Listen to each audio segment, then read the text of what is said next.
Ini Bapak, Desa Cileya itu sudah jadi desa statistik ya Pak ya?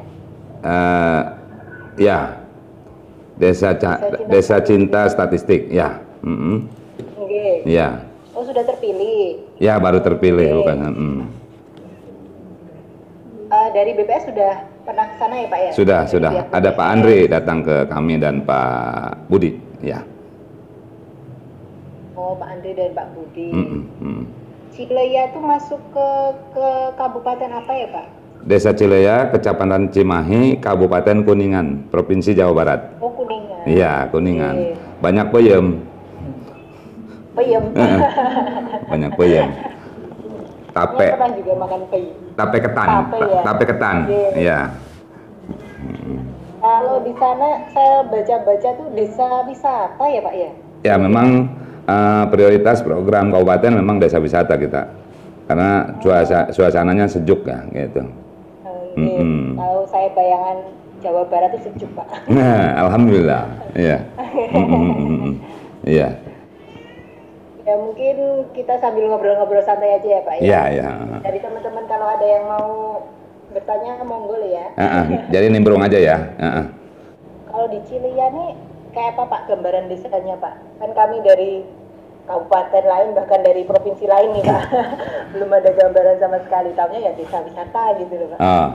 Kalau di Kuningan orang bilang desa wisata ya. Tapi kalau kami tuh potensinya ke arah desa wisata ya, karena kami baru 3,5 tahun dan kami tidak punya potensi yang cukup bagus awalnya untuk dikelola ya.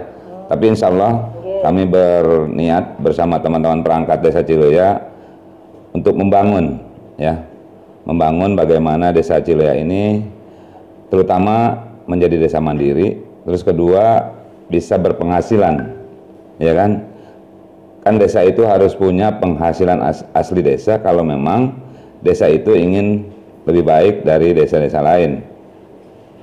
Karena kalau mengandalkan saja bantuan dari pemerintah kabupaten maupun pemerintah pusat, apa yang kita mimpikan tidak akan segera tercapai. Ya, sehingga bagaimana kita menciptakan desa itu berpenghasilan. Ya, satu. Yang kedua, penghasilan desa itu yang dihasilkan oleh masyarakat desa itu sendiri. Misalnya Cileya akan membuka desa wisata ya dengan anggaran yang cukup lumayan. Karena apa? Saya berharap desa wisata itu bisa dibuka pertama membuka lapangan pekerjaan ya. Kedua bisa memberikan penghasilan ya. Ketiga mengurangi pengangguran ya. Dan kalau usahanya bagus, desa itu bisa membantu para fakir miskin ya, pendapatan linmas, guru ngaji, dan orang-orang di bawah standar hidup ya. Sekarang kan semua program ada di pemerintah, program stunting ya kan, terus lansia ya, BLT, DD ya kan. Nah, tapi itu semua tidak mencakup semua orang yang memerlukan ya. Ya, sehingga kalau desa bisa menghasilkan pendapatan asli desa sendiri, insya Allah mengurangi beban pemerintah pusat ya. Sehingga kami berharap kayak Cileya sekarang kami perlu desa wisata dengan anggaran kurang lebih 15 miliar ya untuk membangun desa wisata ya. Saya di Musrembang kecamatan saja Cileya hampir 38 miliar. Mana ada desa Musrembang 38 miliar. Saya itu hampir 32 usulan ya.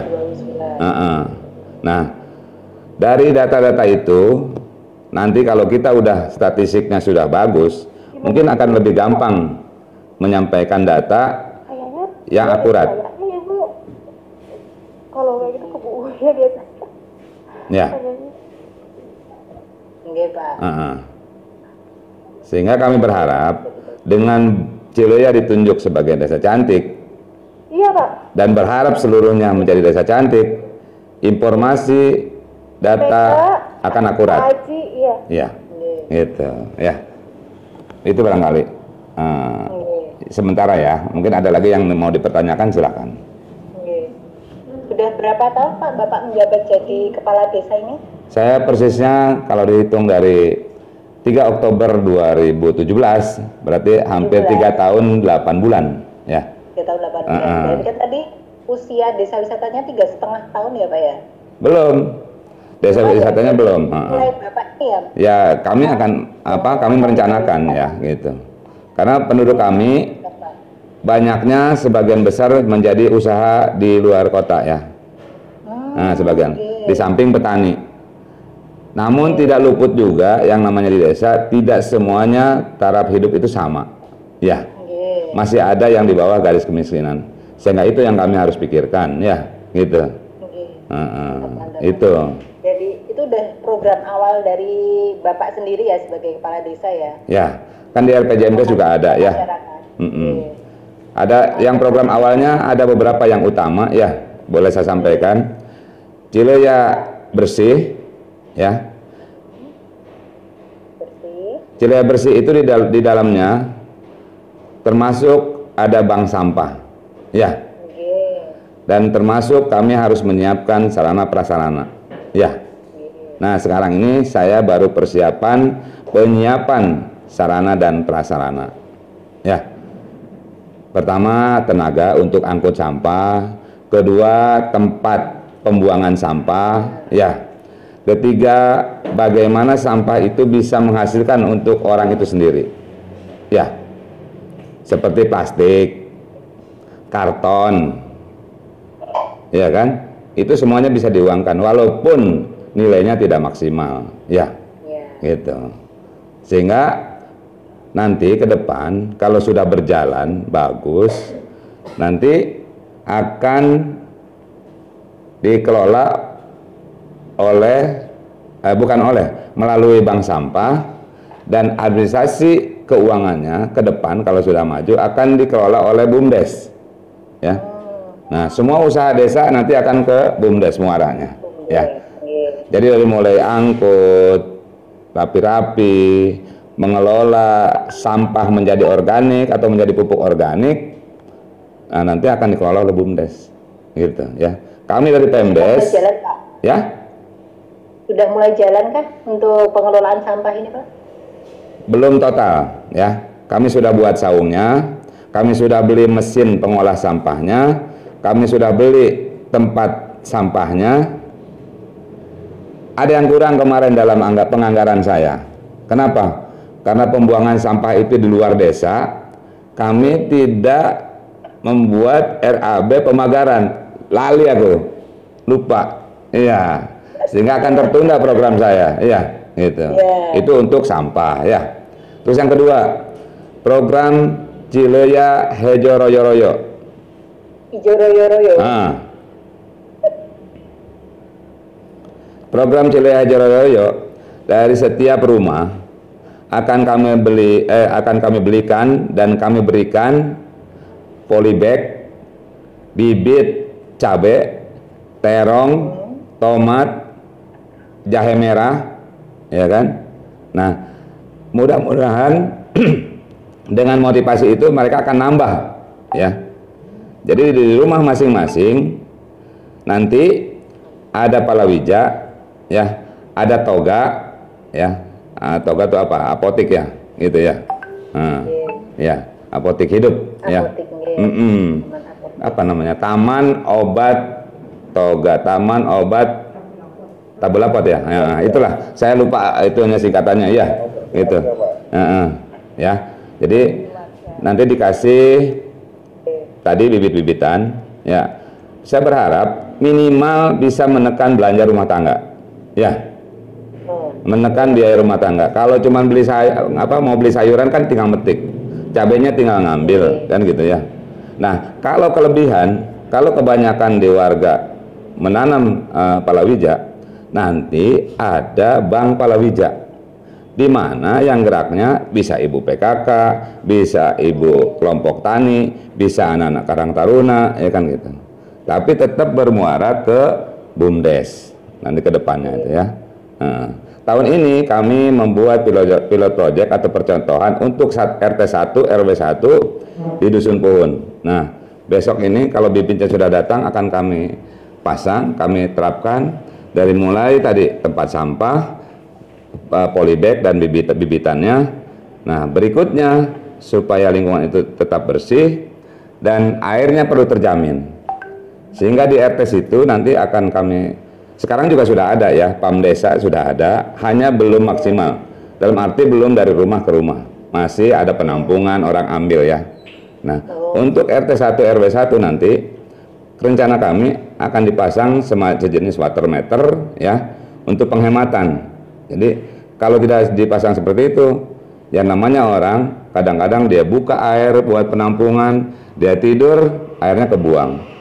Tapi kalau dibatasi dengan water meter, insya Allah mereka akan berpikir, oh iya, besok kalau ditagih misalnya gitu kan, nah kena biaya kan begitu. Itu untuk PAM desa. Yang ketiga ya, itu PAM desa. Yang keempat, desa wisata. Nah, tadi desa wisata sudah diulas ya, membuka lapangan pekerjaan, mengurangi pengangguran, memberikan penghasilan. Dan berharap nanti ke depan bisa membantu keluarga yang kurang mampu ya, itu banyak kok kalau wisata sudah ada tuh ya. Nah, itu yang keempat. Yang kelima, pembinaan UMKM ya. UMKM itu sekarang sebenarnya ada peningkatan ya gitu. Kenapa? Karena orang beli lewat online ya. Iya kan? Sudah tidak lagi kita harus ketemu muka, ya kan? Harus keliling kan gitu ya. Ada sih yang keliling memang buat promosi ya.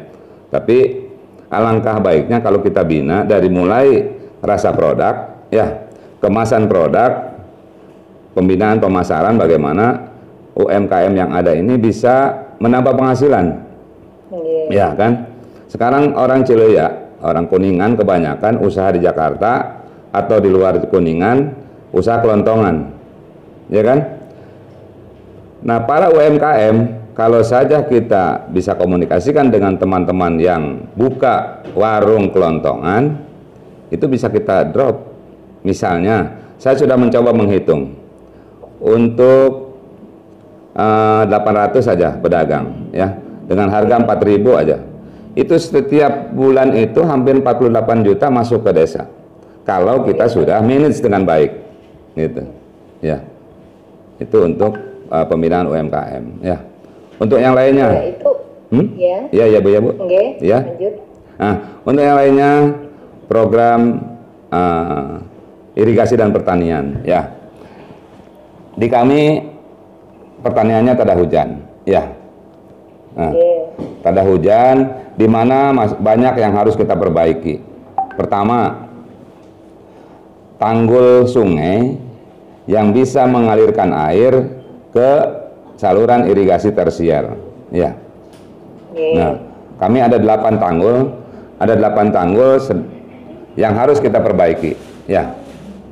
Nah, alhamdulillah sudah diperbaiki 1. Nah, walaupun yang lain rusak tapi masih bisa lah untuk mengalirkan air ya. Cuman kita harus selalu kerja bakti apabila musim hujan akan datang ya.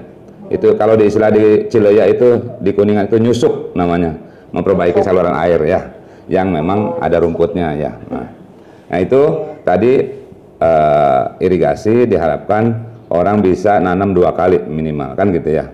Tapi alhamdulillah tahun ini sampai saat ini masih ada hujan.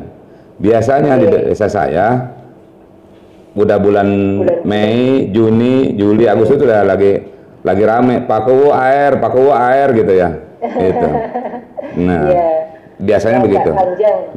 Tapi alhamdulillah dengan adanya sumur bor ya, yang kemarin dibuat tahun 2019, kalaupun musim kemarau udah 2 tahun saya, alhamdulillah, untuk 4 dusun tidak diterakin air, Pak Kuwu air enggak, ya, karena saya sudah dibantu oleh pemerintah pusat melalui BBWS, sudah dibuatkan sumur bor yang dalamnya 135 meter ya itu.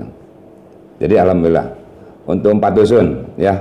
Nah, tinggal 1 dusun lagi yang di bukit sana ya, namanya Dusun Calincing.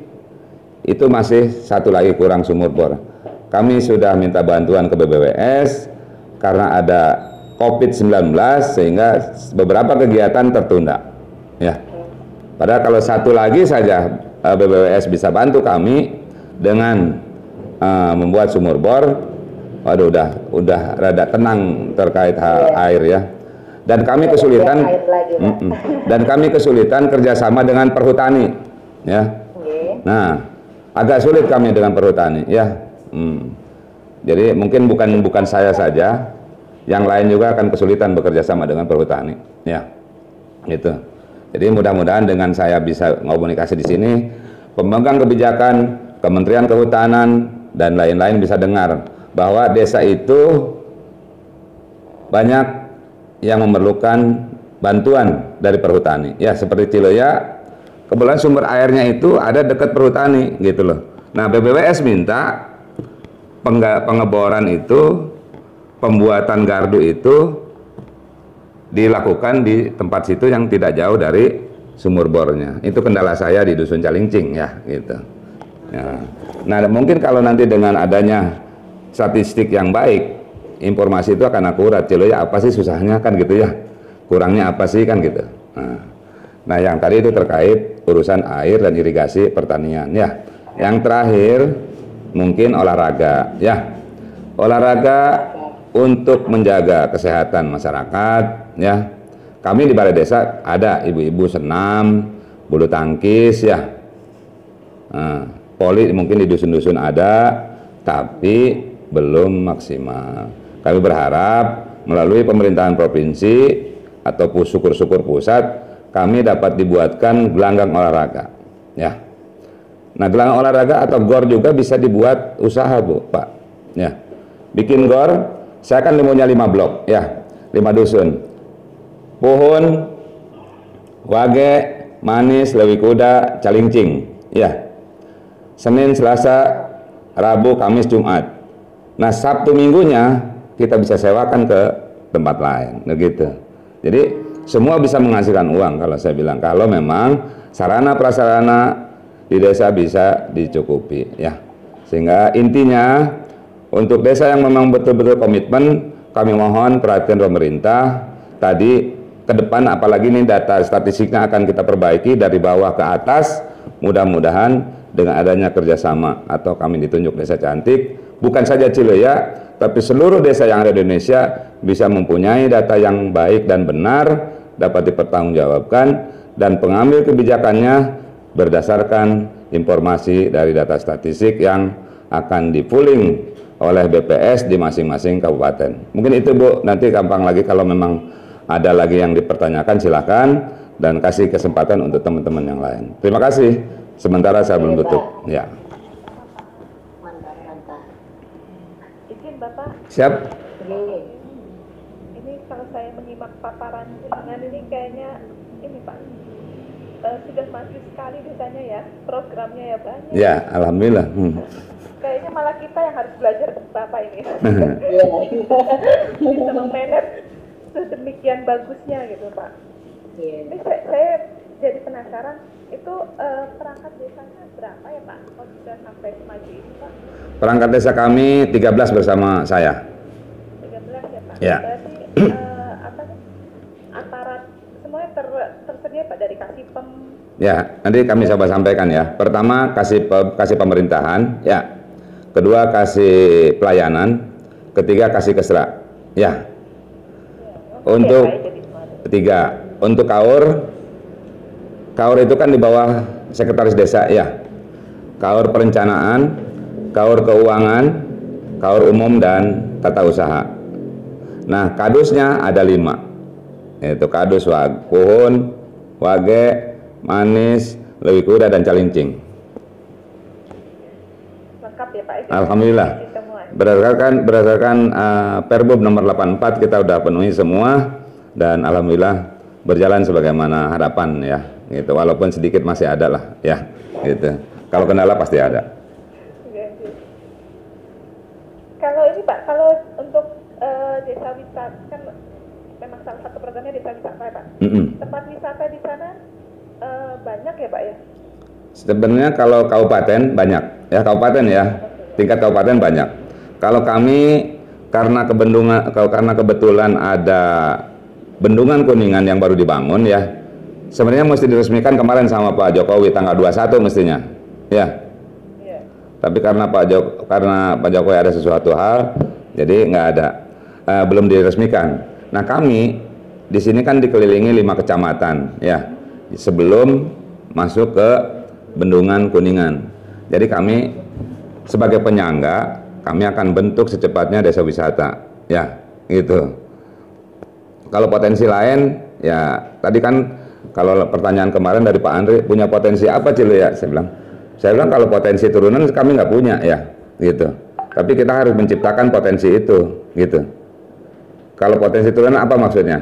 Seperti di desa lain, dia udah punya pasar, dia udah punya wisata, ya kan? Gitu. Kalau kami harus menciptakan dan harus dibantu oleh pemerintah kabupaten, provinsi maupun pusat. Gitu. Nanti agak mundur lagi ke dalam, di sana ada sedikit bumi perkemahan, ya, sedikit lah, ya, semacam gitu. Terus geser lagi ada kolam renang, ya. Nanti kolam renang ada 3, kolam renang dewasa perempuan, dan kolam renang anak-anak. Saya pernah lihat di Bilabong ya, di Jawa Tengah, itu cukup besar buat anak-anaknya, ramai juga ya. Kebetulan kami di Kuningan Timur belum ada wisata yang mumpuni, ya, gitu. Nah kami akan ambil peluang itu, gitu ya. Nah di pintu masuk, ini saya cerita dari timur dulu ya.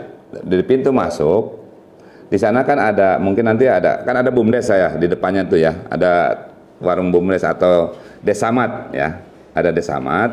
Nah, jadi begitu masuk ada Desamat, masuk sebentar ada kamar kecil, nanti ada galeri, nanti baru pada beli tiket gitu ya.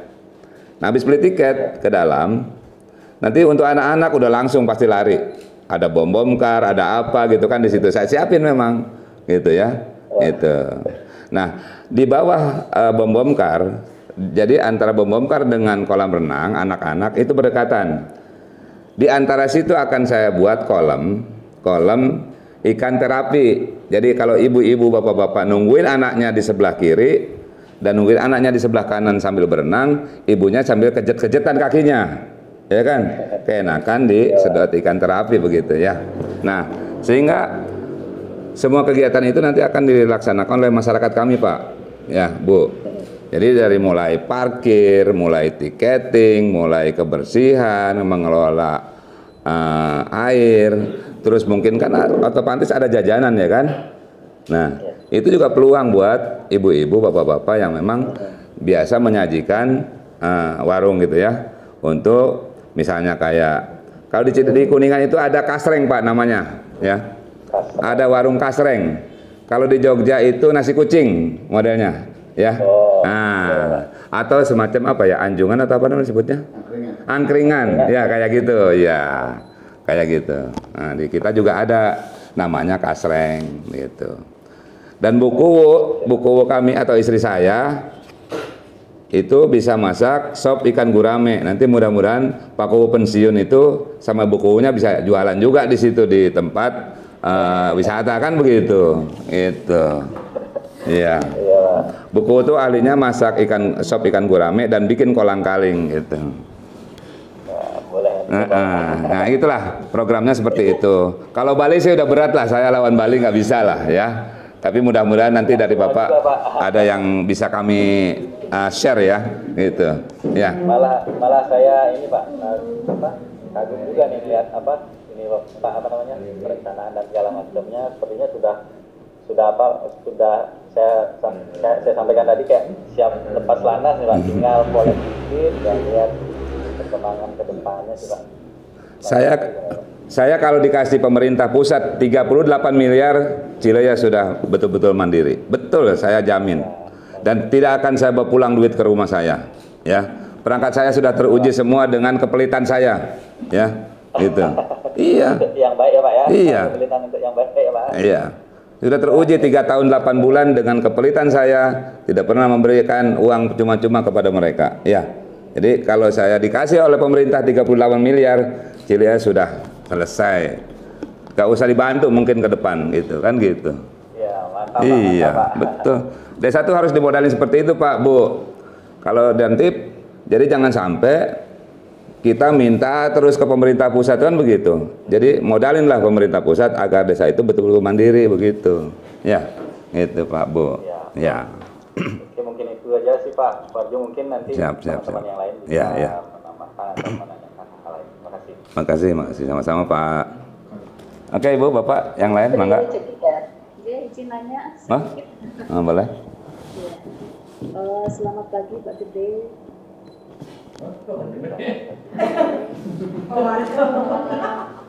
Pak Warjo ini Bu. Pak Warjo, dengan kegiatan ekonomi di desa Celeyak Pak Gede. Iya Pak Warjo. Pak Warjo Bu. Pak Warjo Bu. Gak apa-apa, saya juga gede kok Bu. Kepala desa. Saya juga gede desanya. Ya. Kegiatan ekonomi yang dilakukan di desa Celeyak sendiri Pak, kira-kira kegiatan ekonomi apa yang menonjol? Tadi disebutkan ada UMKM gitu kan, mungkin ada industri hubung, industri warga gitu yang dilaksanakan warga Cileyak itu ada nggak? Ada Bu. Produk menonjol itu apa Pak? produk khas Cileyak yang paling menonjol ada beberapa, ada 3 setahu saya ya. Pertama, gula kawung atau gula aren ya, yang sekarang udah menjelang punah ya, karena pengelolanya di atas 50 tahun atau bahkan 60 tahun ya. Itu paling dikenal gula arennya Cileyak ya. Nah, terus yang kedua, pandai besi. Nanti kalau saya share video saya ada golok di sana terakhir ya gitu. Pandai besi itu membuat golok, pacul, linggis, sabit ya gitu. Nah, itu paling dikenal, istilahnya kalau bahasa Sundanya bedog Cileyak itu paling dikenal gitu ya gitu. Yang ketiga, makanan ringan, angling. Angling itu semacam di tempat lain itu apa ya, dodol ya, semacam dodol ya, cuman kita bungkus, kita kemas pakai daun pisang gitu ya. Nah itu ya, kalau di Cileyak itu 3 itu paling menonjol produk masyarakat di UMKM kami ya. Memang tidak massal, tapi alhamdulillah ya pasarannya ke kota. Kalau misalnya apalagi menjelang lebaran ya, habis lebaran ya. Kalau dulu sebelum corona kan 2 tahun sebelumnya kan ya, orang pulang itu bawa angling, bawa gula merah, bawa kadang-kadang kalau pisau mau yang tajam kan dari kampung bagus tuh ya gitu. Tapi yang 2 tadi memang jadi favorit ya di Cileyak gitu. Kalau peyem di desa lain, di desa kami tidak ada ya. Di Kuningan itu kan dikenalnya desa wisata dan peyem ketan ya, atau tape ketan ya gitu. Itu kalau itu Bu barangkali ya informasi yang paling up to date di Cileyak gitu. Jadi untuk wadah perputaran ekonominya sendiri Pak, misalkan tadi yang kalau gula aren itu kan hampir punah ya, itu dari sisi apanya Pak? Maksudnya itu apakah dari pohonnya sendiri yang memang sudah nggak produktif lagi atau bagaimana? Mungkin langkah apa mungkin dari pihak desa untuk menghidupkan kembali biar supaya produksi gula aren ini terus jalan. Kalau penanaman pohon mungkin tidak masalah ya, bisa ya, karena masih ada beberapa pohon yang masih dan bisa cepatlah, gampang lah numbuhnya kalau itu ya. Cuman yang jadi masalah masyarakatnya ya gitu. Jadi sekarang ini kalau ke pertanian juga saya sering nongkrong ya di pinggir sawah maupun di dusun tadi, di tempat orang ngelola gula.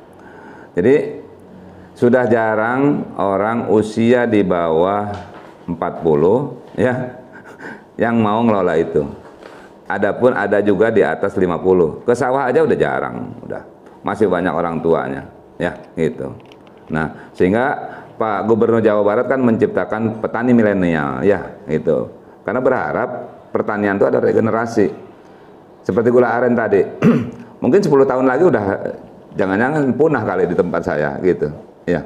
Karena sekarang bahkan ada satu Pak RT yang paling produksinya banyak, sekarang kena stroke ringan lagi. Aduh, saya bilang Pak RT saya, dia paling produk banyak. Kalau saya pesan-pesan tuh ya ke Pak RT situ, saya kadang-kadang 10 bonjol, 20 bonjol gitu ya. Sengaja saya bikin modelnya model kecil, terus model segitiga gitu kan, untuk menarik gitu. Nah, UMKM itulah yang memang perlu dibina, perlu ditingkatkan, bagaimana melestarikan UMKM itu sendiri ya. Karena ke depan tidak semua wilayah kita bisa masuki ya, kalau bukan dengan pemasaran produk-produk yang kita hasilkan. Itu Bu. Jadi untuk pemasarannya itu mungkin masih sekedar ini ya Pak, ya dijual ke pasar, itu ya. Iya, betul. Ada nggak istilahnya dari pihak desa sendiri itu ingin menjual produk dari desa sendiri, misalkan biar desa saya ini terkenal, coba saya buat misalkan dalam wadah online gitu. Karena kan untuk komponen industri yang dihasilkan dari desa Bapak itu kan ya memang nggak banyak, tapi kan setidaknya itu nanti bisa mengangkat desa Bapak ini. Nah, kalau untuk itu Tadi ya kenalan betul, di dodol gitu. Mungkin sedikit banyaknya bisa dicuatkan gitu kan. Nah, untuk itu saya akan buat galeri-galeri nanti di desa wisata ya. Jadi ada pojok galeri di mana produk-produk tadi akan saya buat. Kalau orang mau lihat di mana sih bikinnya, kayak apa sih bikinnya gitu, nanti akan saya buat ke depan ya. Kalau modalnya sudah dikasih pemerintah pusat. Jujur saja, kalau untuk wisata saya tetap harus minta ke pemerintah pusat. Kenapa? Kalau pakai investor saya nggak mau, ya jujur. Investor pihak ketiga saya nggak mau. Kenapa? Saya berharap wisata atau usaha di desa itu dikelola oleh masyarakat desa itu sendiri untuk kepentingan kemandirian di desa itu sendiri. Ya, kalau pakai pihak ketiga, jujur saja saya bukan anti investor, bukan. Tapi saya ingin masyarakat saya itu tetap stabil gitu, ya, gitu. Nah untuk produk-produk, mungkin ke depan tadi saya bilang akan dibuatkan galeri produk, ya. Kalau yang lain kan galeri misalnya produk yang hasilan, tapi ini saya buat saung-saung atau sejajar, misalnya bikin tadi gula bagaimana, bikin angling bagaimana, bikin keripik singkong bagaimana, nanti akan saya buat. Jadi orang sambil wisata sambil lihat yang membuatnya, begitu Bu.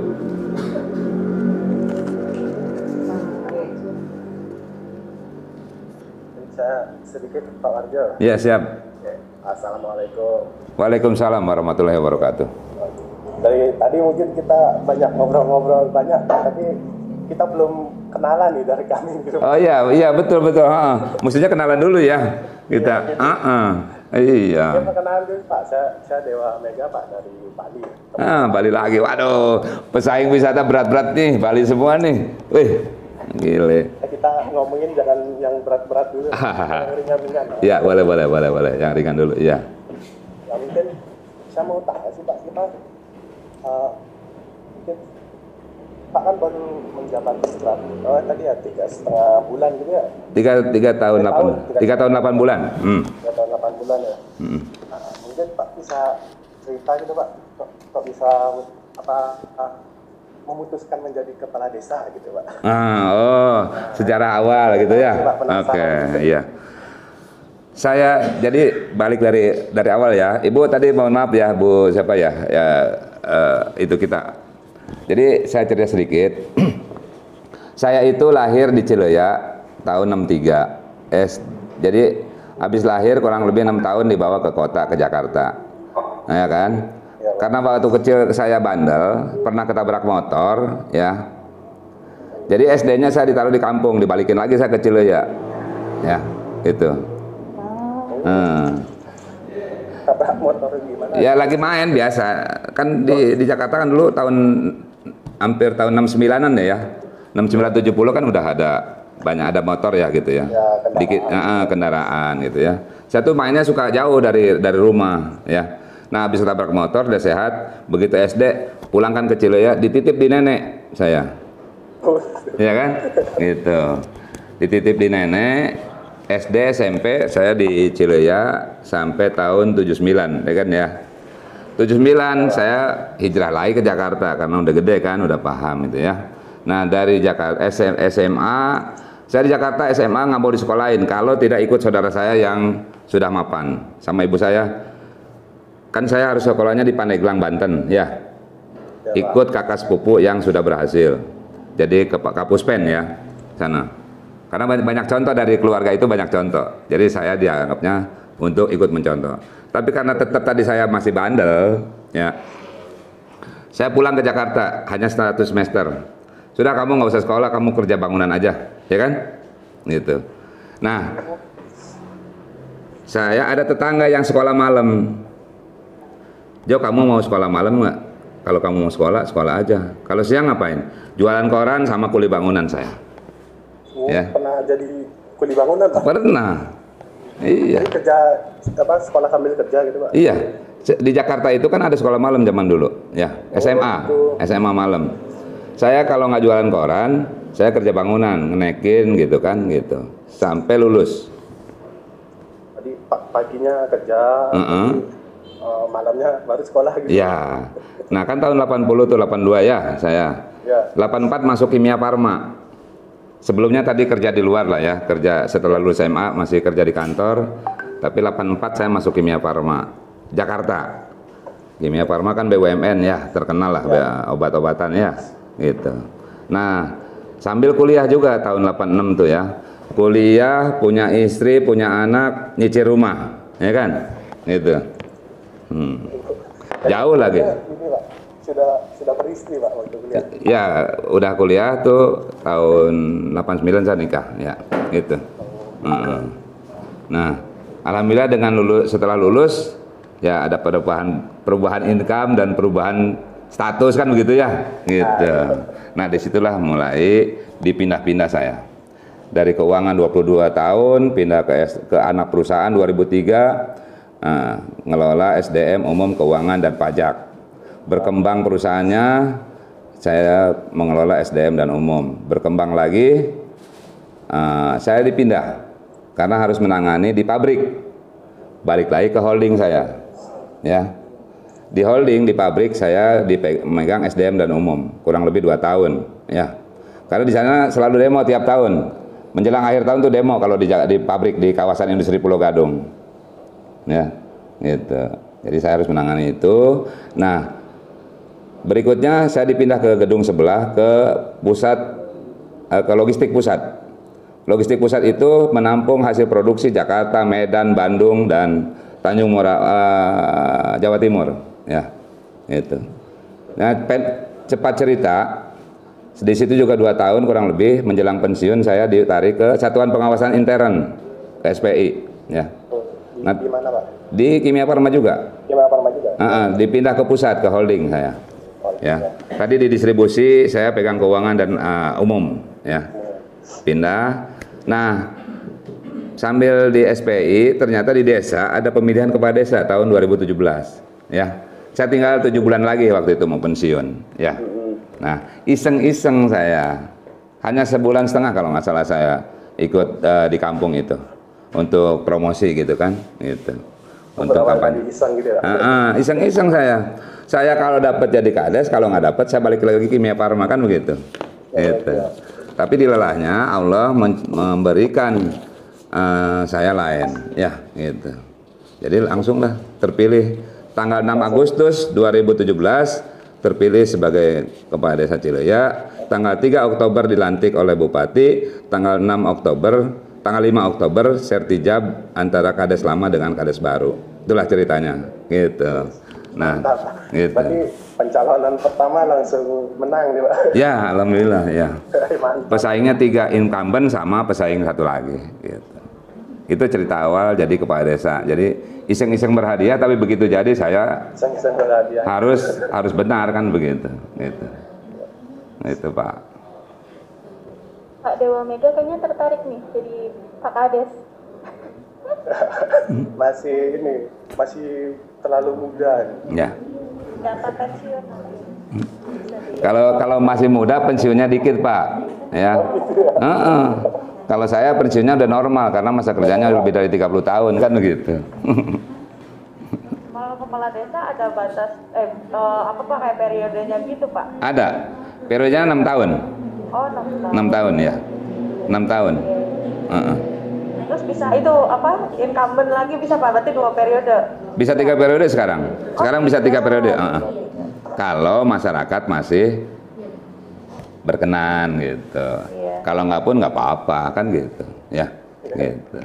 Tapi mungkin Bapak dulunya udah terkenal kali ya Pak sebelum nyalon, jadi sekali nyalon langsung terpilih tuh Pak. Ya, saya dulu tukang joget Bu, tukang nyawer kalau joget dangdut saya. Dulunya, iya. Gak dimarahin istri Pak kalau pas lagi nyawer. Kalau udah lebih dari 3 juta dia marahin saya. Sampai 3 juta Pak. Iya. Nyawernya banyak banget. Jadi saya ngumpulin kalau mau pulang kampung tuh ngumpulin saya. Jadi kalau ada SPJ, ada yang ngasih gitu kan, ada apa insentif gitu, saya selipin buat joget itu kalau dulu. Tapi sebenarnya itu modal ya Pak ya? Iya, tapi begitu jadi kades, saya sudah tidak lagi joget di atas panggung, gitu. Berhenti saya, gitu. Saya mau nyoba Pak nyawernya Pak. Mahal kalau nyawer di Bali.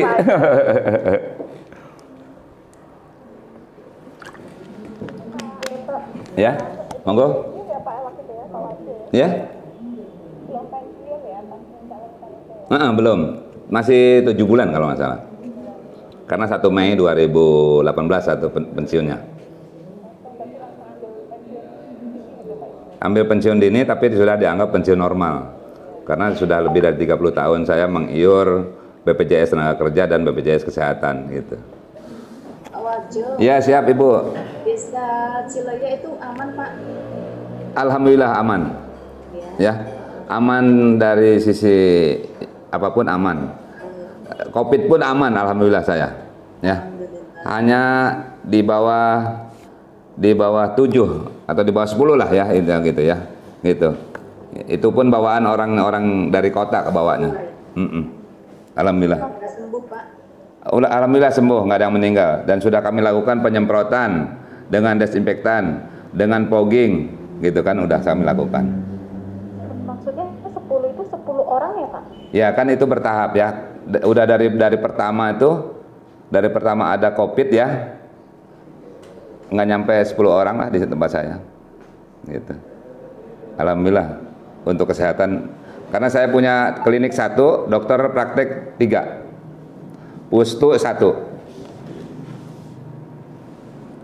Kalau sistem seperti gotong royong seperti di desa-desa lain itu masih jalan juga ya Pak? Di jalan. Alhamdulillah di Ciloya jalan. Ya, alhamdulillah jalan. Jadi tidak menemui kesulitan ya. Karena kami teman-teman juga kompak Bu. Perangkat itu para kadus gitu kan. Jadi kalau mau ada kegiatan di samping diundang juga datang. Kan saya sering bercanda kalau di tempat orang hajat. Ya. Kalau saya canda-canda aja Bu sama masyarakat, jangan galak-galak kalau sama masyarakat gitu. Kalau galak malah di Canda-canda aja. Ciloya dari Kuningan itu berapa jam Pak? Kalau jarak 21 kilo ya kurang lebih ya. Ke Ciloyanya. Kalau pakai jam paling nggak nyampe 30 menit sih kalau saya, paling 20 menit udah nyampe kalau saya. Ngebut Pak? Iya, jarang pakai rem saya. Betul. Gaspol ya Pak? Tapi jam 1 malam Bu, jam 1 malam belum selesai ceritanya. Macet ya Pak? Nggak ada macet ya Pak? Macet jarang, alhamdulillah normal, standar ya. Kecuali di Bekasi ya, macet mulu. Dari Pondok Timur pindah ke situ ini Pak, beda. Oh betul sangat segar sekali udaranya, ya gitu. Ini di Bekasi macetnya nggak tenang-tenang. Iya. Kasih planet lain gitu Bu. Iya, betul. Wajo mau tanya, Apa Pak? Boleh Bu, boleh. penduduk Ciloya berapa ya Pak? Sedikit Bu, penduduk Ciloya hanya 5.327. Rata-rata tingkat pendidikannya gimana Pak? Standarnya SMP, ya. Oh, SMP. Tapi masih banyak kelompok SD sih sebenarnya. Jadi untuk SMA-nya mungkin berapa persen ya? Saya kemarin saya buat persentase, udah saya cari-cari malam atau tadi pagi nggak ketemu saya. Jadi takut ada pertanyaan itu, ternyata benar juga saya ditanyakan gitu kan. Persentase perkembangan penduduk ya, persentase pendidikan kan gitu ya. 5.327. Kan apa namanya, produknya tadi banyak banget ya, potensi desa Ciloyani Pak. Gimana promosinya, mungkin ada media sosial yang dipakai gitu, apa aja sih Pak, kayak Instagram atau Facebook atau TikTok yang lagi ngehits? Oh ya, ada sih beberapa ya. Ada ya? Gitu ya. Masih aktif atau gimana nih Pak? Saya ada di Bewara Ciloya, memang belum maksimal ya. Ibu silahkan buka YouTube Bewara Ciloya terkait informasi desa saya ya. Bewara Ciloya. Saya pengen lihat nih Ciloya ini seperti apa sih Mas? Kalau mau lihat ini mah datang aja Bu, saya tunggu. Bener. Oh gitu Pak. Siapapun yang ada di channel ini, yang ada di channel ini saya bisa terima. Saya senang terima silaturahmi. Tunggu COVID hilang Pak. Ya itu. Iya, betul.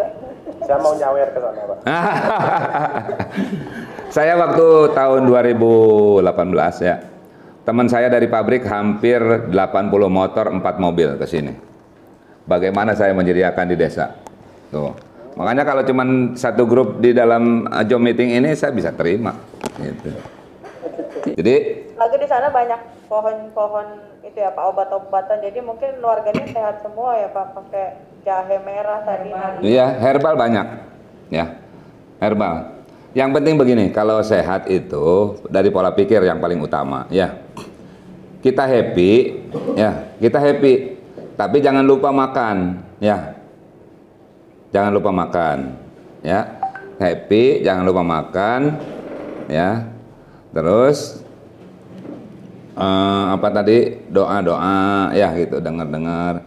Sebenarnya kalau doa cuma ngomong doang kebanyakan orang. Kamu berdoa pada pelaksanaannya jarang. Tapi yang jelas kebanyakan harus happy dan pola makan. Ya itu. Betul. Pola makan iya. Pikiran sih paling ini sih Pak. Kalau di saya. Ya kalau lagi stres tuh penyakit keluar semua Pak. Iya. Apa yang dipikirin kalau stres? Tingkat kemampuan tidak sesuai dengan apa yang akan kita laksanakan. Ya, itu yang bikin stres. Ya, benar, Pak. Jadi sesuaikan kemampuan kita dengan keadaan kondisi kita. Itu hidup tuh tenang gitu. Saya nggak pernah mikirin rakyat dalam arti orang yang ngomong begitu, ngomong begini, bodoh amat. Yang penting kita udah punya program dan tidak merugikan mereka langsung. Gitu. Ya. Tetap gini positif gitu ya Pak ya. Iya, positive thinking. Dan Benar Pak. saya tidak pernah punya prasangka sama orang niat jahat atau prasangka fitnah. Saya banyak lawan politik waktu pemilihan, ya kan? Ya. Tidak pernah benci sampai sekarang, saya. Tidak pernah benci. Ketemu biasa. Tetap. Ngobrol biasa. Tetap, ya. Ya, selesai sudah, nol itu. Gitu. Jadi nggak ada lagi. Intinya, hati kita harus bersih kepada semua orang. Ya, tapi tetap waspada dalam arti orang per orang. Lihat kemungkinan apa, potensi apa yang membuat ketidakbaikannya gitu. Tetap. Jadi jangan buka peluang negatif kepada orang lain, ya. Gitu. Insya Allah hati kita akan sehat. Gitu. Dapat pelajaran gitu Pak dari Pak Iya, Warjo. iya. Terima kasih Pak Warjo. Oh, banyak ya. Iya, iya betul. Coba kalau benci seseorang aja, misalnya tetangga kita benci ya. Jangankan lihat orangnya, lihat sendalnya aja udah kesel banget, lihat pintunya udah kesel banget, kan gitu, ya. Apalagi lihat motornya lewat. Iya. Wah itu si Anu. Janganlah. Hindar ya Pak ya. Kan kadang-kadang orang tidak ditanya punya salah apa gue, ya kan gitu. Padahal belum tentu dia kesel sama kita. Mungkin dia lagi buru-buru, mungkin dia lagi punya masalah, biarkan saja mereka lewat, ya kan gitu. Jangan karena tidak ditanya terus kita punya apa, gitu kan. Nah itu hindari bahasa pun, hindari bahasa-bahasa negatif, ya itu. Jadi banyak kan di YouTube, di apa kan bahasa negatif. Selalu coba cari, kalau kita mau bicara tuh cari tidak yang ada negatif, ya kan gitu. Jauhkan daripada penyakit, kan ada negatifnya penyakit kan, ya kan. Nah, berikanlah kami kesehatan, lindungilah kami, dah kan nggak ada penyakitnya. Nah, itu contoh sedikit lah, nanti bisa diterusin gitu kan, gitu ya, gitu. Pak Warjo. Apa Bu, siap. Iya, ini tadi terima kasih banyak Pak waktunya buat ngobrol-ngobrol bareng kami. Terus terima kasih juga sharing ceritanya, mungkin bisa buat bekal kami nanti buat menjadi pembina desa cantik di Iya Bu, iya. provinsi dan kecamatan kami masing-masing. Ya. Terima kasih banyak Pak Warjo. Siap Ibu, sama-sama. Terima kasih buat semuanya. Ya. Sharing ya. Oke, sip. Semuanya sehat. Ya, sami-sami. Ya.